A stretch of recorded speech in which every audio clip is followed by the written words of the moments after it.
నేను ఈ సమస్యను ఎలా చేయాలి? ఇది చాలా సులభం చెల్లి.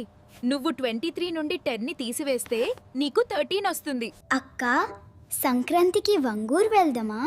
సరే చెల్లి, సెలవుల తర్వాత వెళ్దాం.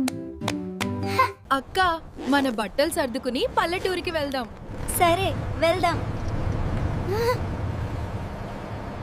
మావయ్య, అత్తమ్మ, సంక్రాంతి శుభాకాంక్షలు. మేకో అంతే, బాగున్నారా? సంక్రాంతి శుభాకాంక్షలు.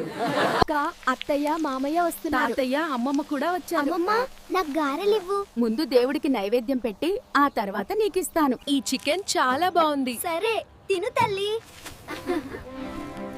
ఎగురుతోంది. పట్టుకో.